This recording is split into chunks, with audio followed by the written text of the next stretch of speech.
Attention, brave souls. What you're about to witness might make your heart race. Before the suspense takes over your screen, click subscribe now and hit the like button. Get ready for a spine-chilling experience. But be warned, only the boldest will survive until the end. My name is Daniel Hart. I'm a 47-year-old park ranger with over 2 decades of experience patrolling the trails, valleys, and peaks of Yosemite National Park. People like to think of this job as peaceful, maybe even idyllic. They picture sunlit trees, chirping birds, and pristine trails. And sure, sometimes it is. But if you've been out here as long as I have, you learn to respect the wilderness for what it truly is. Beautiful, yes, but also unforgiving, indifferent, and sometimes terrifying. I've seen my fair share of strange things I can't explain, but nothing compares to what happened in late October of 2007. This story isn't one I share lightly, but if anyone out there needs to hear it, maybe it's your audience. I've come to realize that some things, some truths, deserve to be told, even if they never make sense.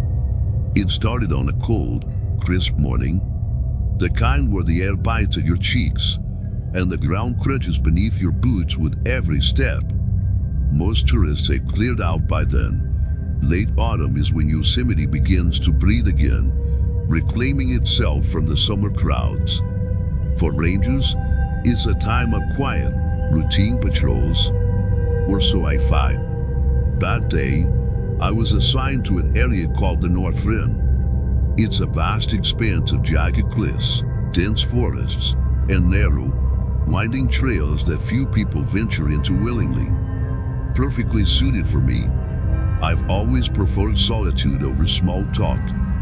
My supervisor mentioned something before I left. A missing hiker reported by their family.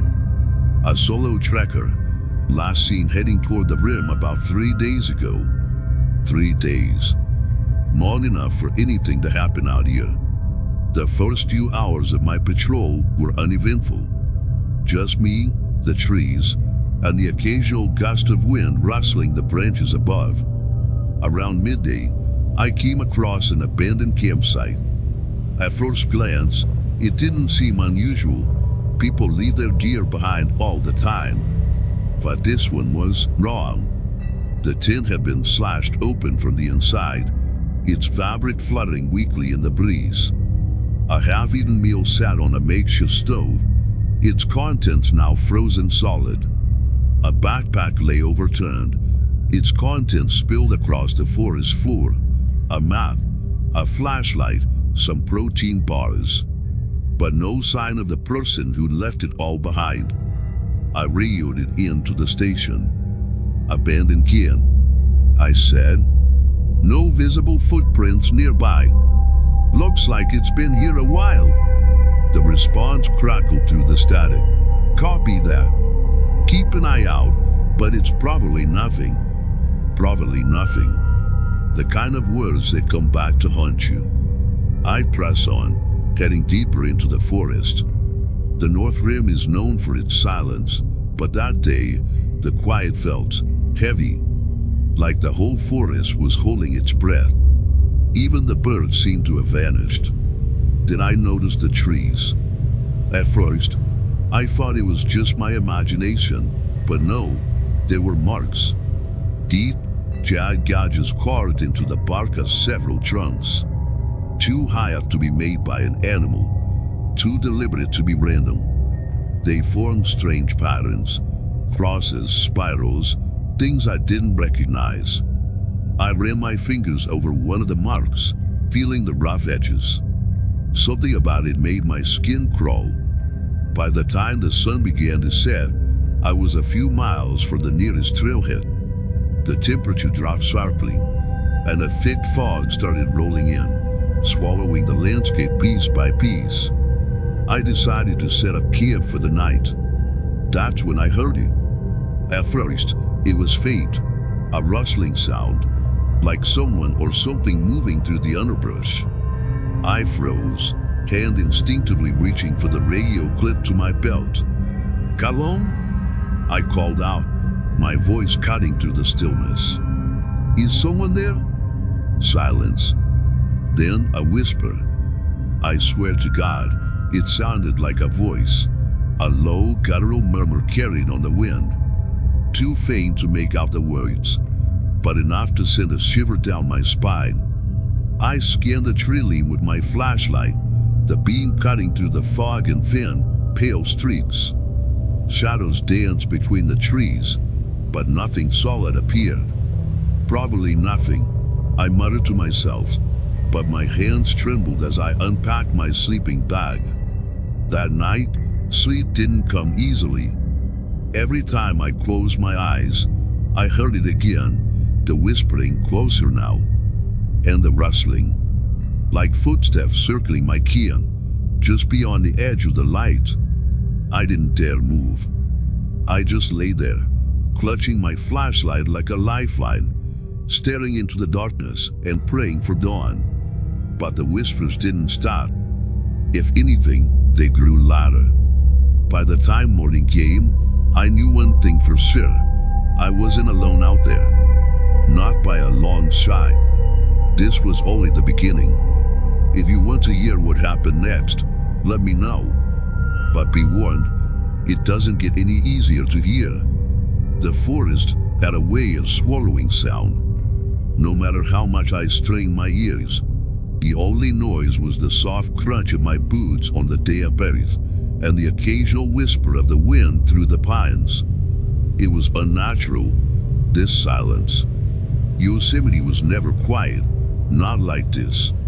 Birds should have been calling to each other, squirrels chittering in the branches, the occasional distant rustle of deer moving through the underbrush. But tonight, the world felt vacant. I adjusted my pack, its weight pressing into my shoulders as I moved deeper into the forest. The trail I was following wasn't marked on any map. It was faint, barely visible, a series of scuffed leaves and broken twigs leading me into the unknown. The storm clouds overhead thickened, smothering what little light the moon might have offered. My flashlight carved a narrow path through the darkness, its beam catching glints of moisture on the fallen leaves and the occasional gleam of exposed rock. Then I saw it, just ahead, a structure, or at least what was left of one. A crude shelter had been hastily assembled between two trees. Branches lashed together with strips of fabric form a shaky frame, and a tarp sagged over the top, weighed down by stones. My heart began to thump harder in my chest. "Calon?"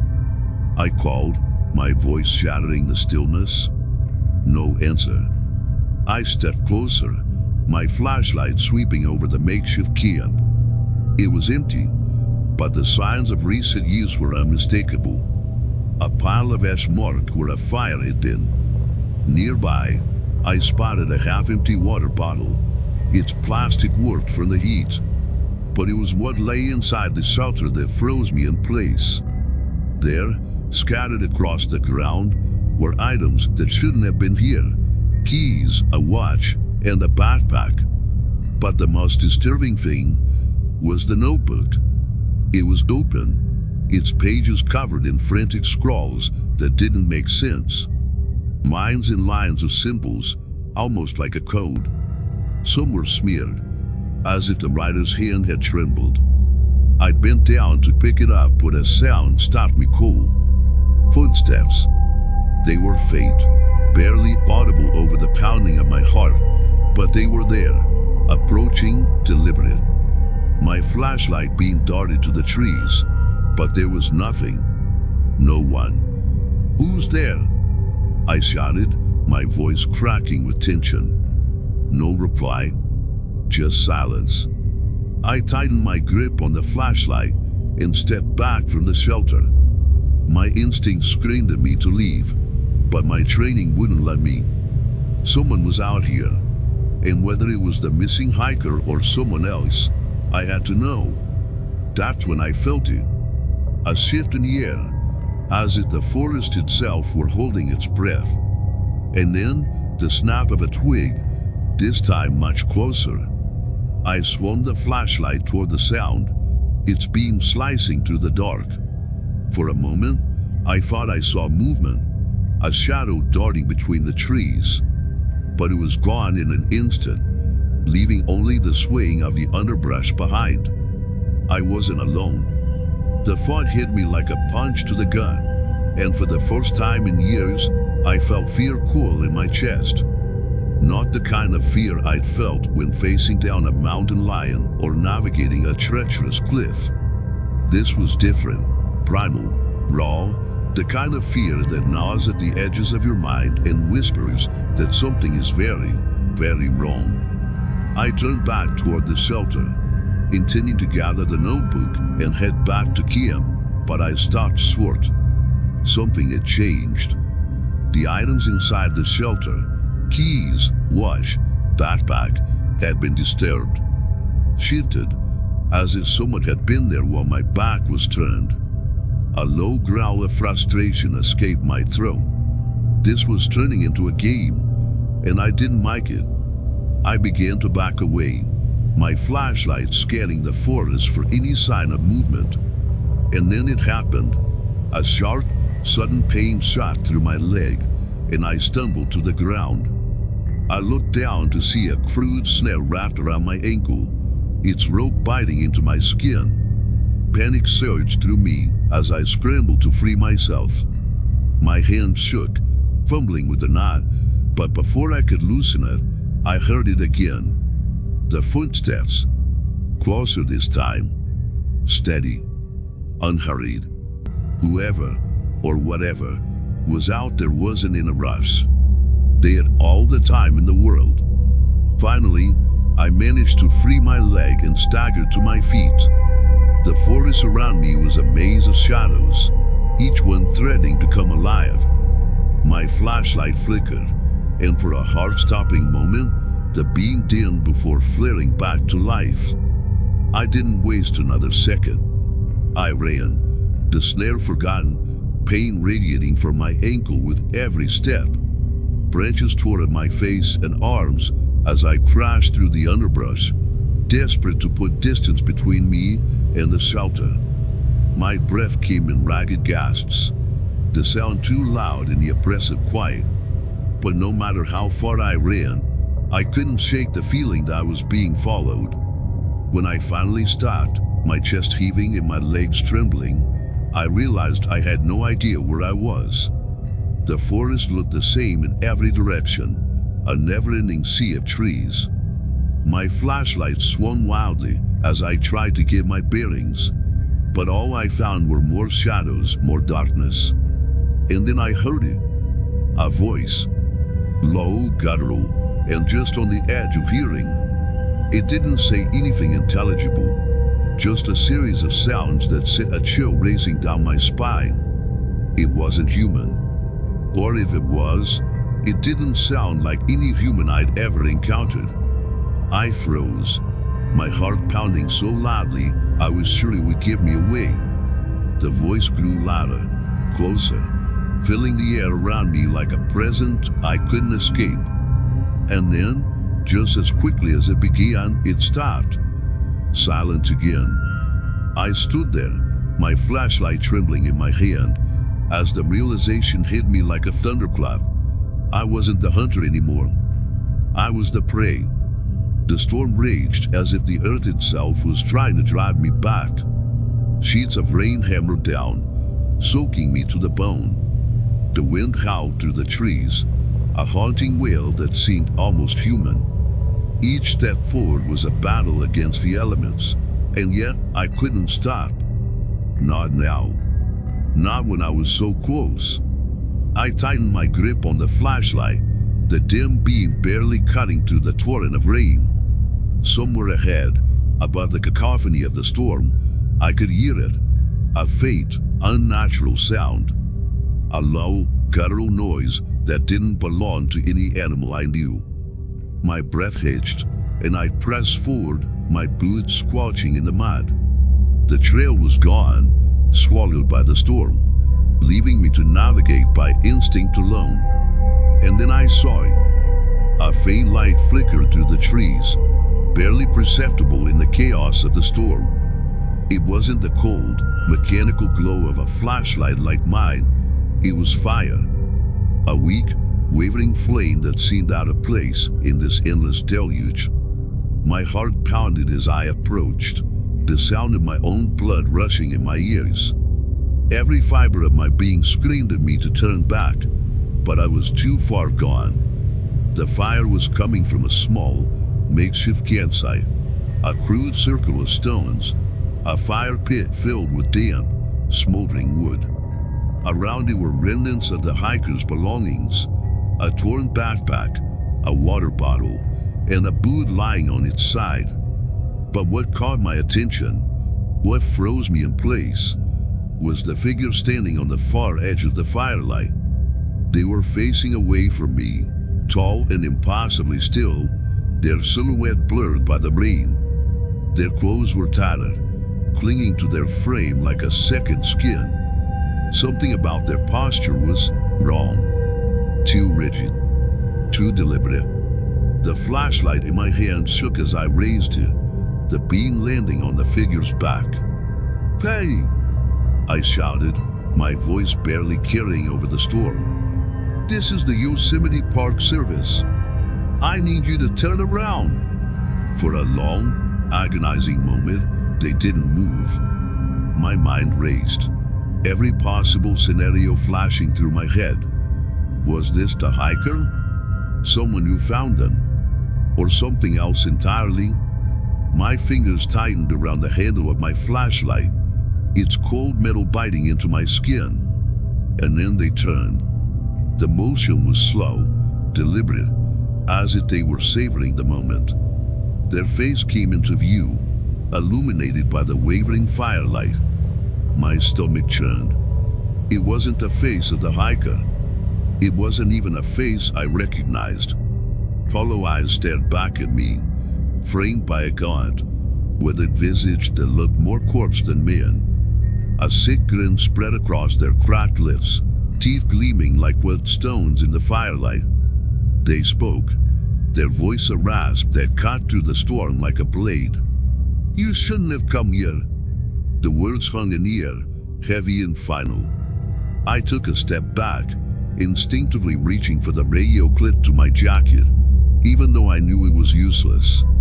The figure moved in, stepping toward me with a predator's ease, closing the distance faster than I could react.